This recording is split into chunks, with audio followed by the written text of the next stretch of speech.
Welcome to the Soulful Success Podcast. I'm Kyle Diot. This is a space for visionaries and conscious creators who know success isn't about doing more, it's about becoming more of who you truly are.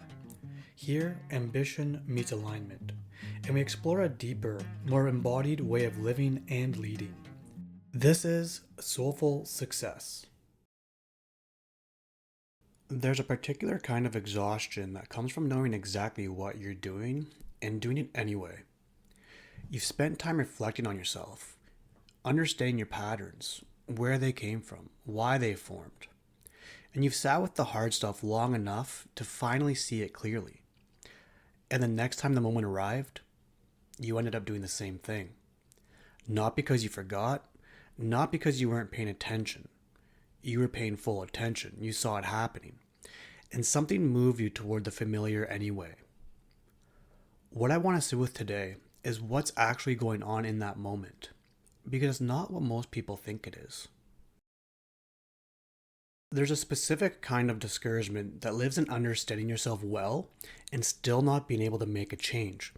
And it's different from not knowing what the problem is. You know what it's like to do the work, really do it. You know, the books, the courses, the conversations, the moments of sitting with something uncomfortable long enough to finally see it clearly. You know the pattern, you can trace it back and name it. You've done everything right by the personal growth playbook, and you're still here, where something isn't changing. And it's not because the understanding wasn't real, but because watching yourself run the same pattern when you can see it clearly is its own kind of exhaustion. That's a different weight than not knowing what the problem is. There's a particular kind of discouragement that lives here. It's not the discouragement of someone who hasn't tried. It's the discouragement of someone who has tried consistently, invested genuinely, and done everything the personal growth world told them to do, and it's still there. That gap, the one between how much work has gone in and how little seems to have shifted, starts to quietly erode something. You begin to wonder whether you're the problem, whether other people move through things that you just can't, whether there's something fundamentally different about you that makes change harder. And that wondering feeds back into the discouragement, which feeds back into the questioning, which confirms the story that something is wrong with you. That's the loop. And not only is it discouraging, but it slowly makes you question your trust, worth, and your abilities. What usually happens is a moment comes up, a decision, a conversation, a situation that's pulled this pattern out of you before. Sometimes you catch it in the moment, the new response is right there, something in you knows it, yet the old pattern continues as if you're not even there. Other times you catch it after the fact, an hour later, a day later, and you can see exactly what happened, but the moment has already passed. Either way, you end up in the same place, back at the beginning of the loop. Understanding a pattern and being free of it are not the same thing. That distinction isn't a soft reframe, it's the actual problem. And until that's clear, the work keeps happening somewhere where it can't reach what actually needs to change. The patterns that are hardest to shift aren't being held where the insight lands. They're actually older than that, and they're operating somewhere the conscious mind doesn't have direct access to. And there's a model that most people have absorbed, and they may or may not realize it. You may have actually learned this, that thoughts create feelings, which drive action. And that's true, but it has two loops running at the same time. There's a conscious loop and an unconscious loop. The conscious loop is where the insight lives. You understand the pattern, you name it, you decide to respond differently. That decision is real and it matters. The unconscious loop is where the belief lives. It formed long before there was language for it, as a conclusion drawn from experience. This is how things work. This is what happens when I do that. This is who I am in relation to other people. Those conclusions didn't get filed somewhere you could revisit and update. They became the operating assumption. By the time you're doing this work, you can often see the belief clearly. You understand its origin, you can explain it with precision, and it's still running. Because the belief isn't held in the conscious mind. It's in the body, in the nervous system, in the automatic responses that fire before conscious thought has caught up with what's actually happening.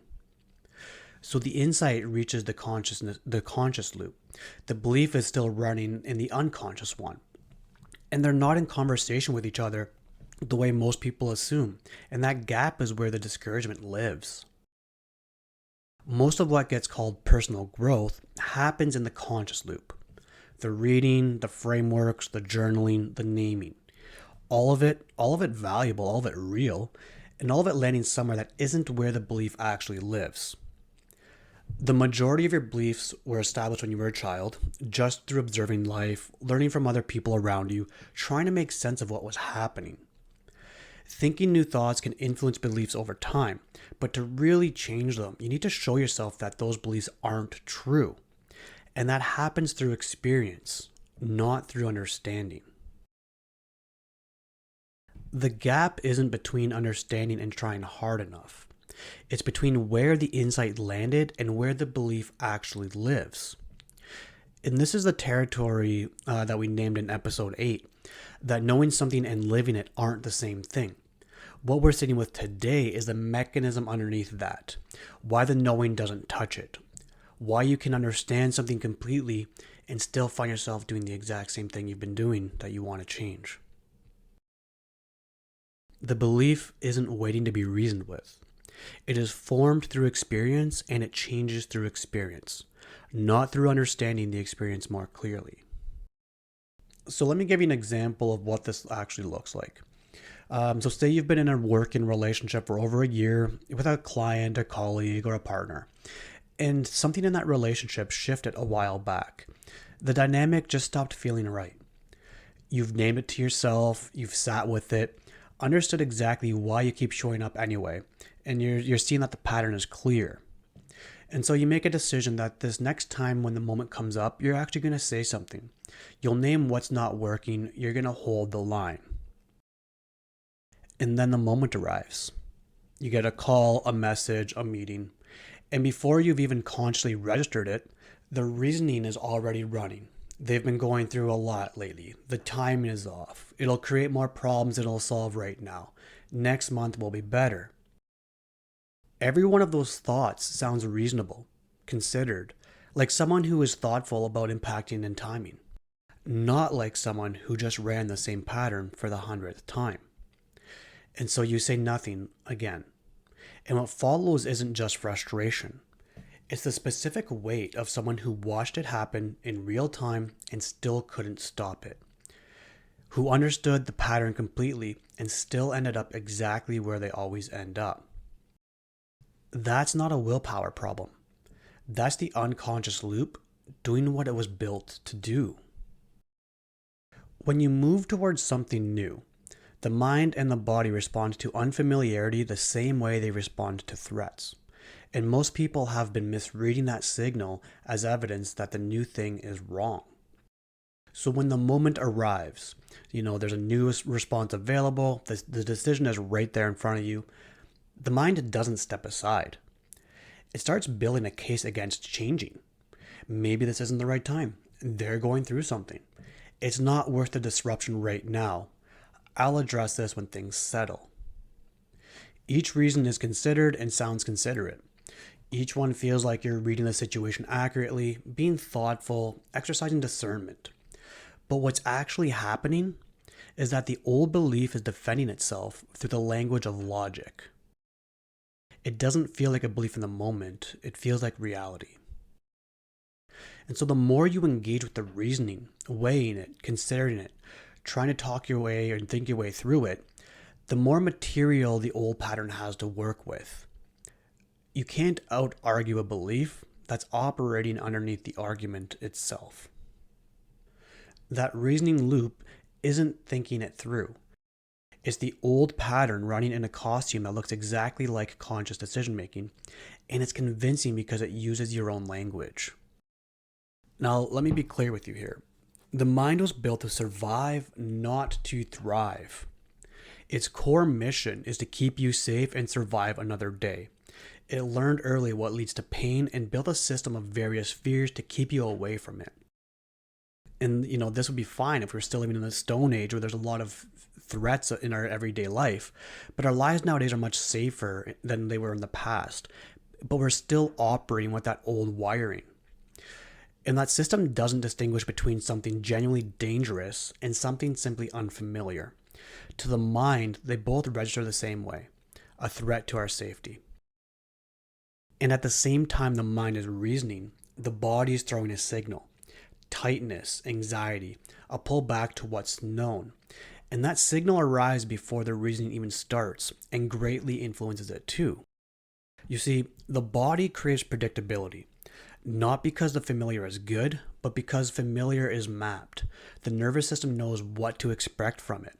It knows how to respond, knows what comes after. Even when the familiar is painful, it's known, and the known is registered as safe. So when something unfamiliar is available, even something genuinely better, the body signals discomfort, and that discomfort gets read as evidence the new thing is wrong.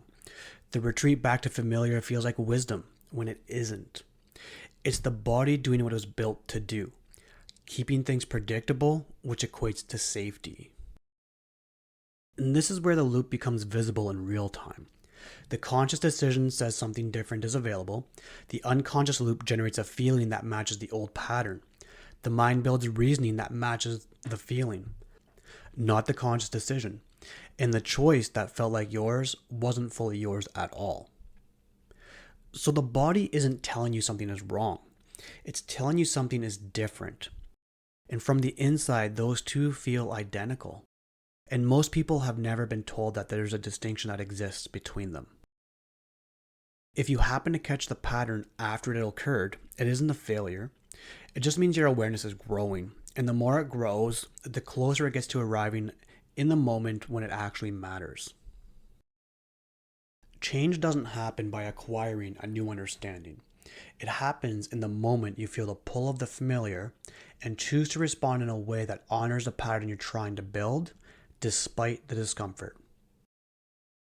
The shift begins with insight. That part matters. It's what creates the awareness that something different is possible.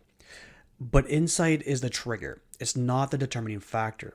What actually moves someone is what happens next. In the moment, the pull of the familiar arrives. The reasoning loop starts building its case, and you feel the discomfort of choosing against what the old belief is telling you. That's the moment. Recognizing the loop for what it is and not following it. Allowing yourself to feel the discomfort of deciding differently and showing yourself that other possibilities exist. That moment of choosing differently is where the nervous system begins to get new information. Not from being told something is different, from experiencing something different. And that's what the unconscious loop responds to. Not the insight, but the experience of the choice itself. This is how the conscious loop begins to influence the unconscious one, not through reasoning toward a new conclusion, through accumulating small experiences of choosing differently and finding out that you are okay. And each time that happens, there's a new data point. What you find on the other side of the choice is that the discomfort was temporary, uncomfortable at first because it's just new in the body and had no reference point to what comes next. But then the anxious feelings settle a bit, and you realize that you can handle it. The body learns that it was safe, and that's the update. Not from being told it was safe, from finding out it was through your experience. So you don't think your way into a new pattern. You feel something unfamiliar and you stay with it. That's where the rewiring actually happens, not in the understanding, but in the repetition of the choice. Now, the beliefs themselves do take time to shift. This isn't a linear experience and it isn't fast per se, but the entry point is always the same. The moment the familiar pull is present, the reasoning is building its case, and you stay with what you know is actually true instead of following where the discomfort wants to take you. What changes isn't the belief itself at first. It's your relationship to the moment it activates. In the beginning, the signal and the response feel like one thing. The pull arrives and you're already moving toward the familiar before you've consciously registered what happened. There's no gap, it's automatic. But as the awareness grows and the experiences accumulate, something starts to shift. The signal arrives and there's a beat before the response. Small at first, maybe imperceptible, but it's there. And in that beat, you start to recognize what's happening. The reasoning loop starts to build, the body pulling toward what's known, and the old pattern preparing to run. That recognition is the space. And in that space, for the first time, a different choice becomes genuinely available. Not as a concept, but as something you can actually feel yourself reaching for. The work isn't to understand the belief more clearly. It's to accumulate enough experiences of choosing differently, challenging the belief, and showing the body it can trust the unfamiliar, until the pull of the old pattern loses its grip and the new pattern is established. So understanding the pattern was just the beginning. What comes next happens when somewhere insight alone can't reach. And as we're wrapping up here, I'll leave you something to reflect upon as well for yourself. Where have you been catching the pattern after the fact?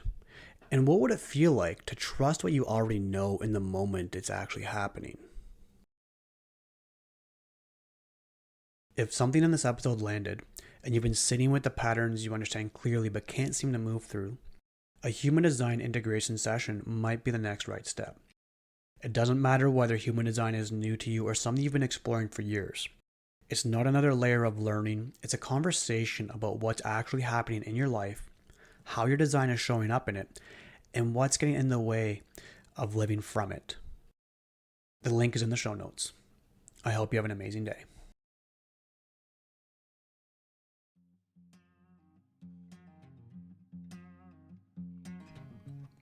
Before you go, I want to invite you to slow down for a moment and notice what stood out for you in this episode. There's nothing to do with it, no insight to apply, no conclusion to reach. Just notice what stayed with you. A phrase, a feeling, or a moment that felt familiar in your body. Sometimes the most important shifts don't happen through action, but through allowing something to be seen and felt. Thanks for taking this time for yourself. I'll see you next time.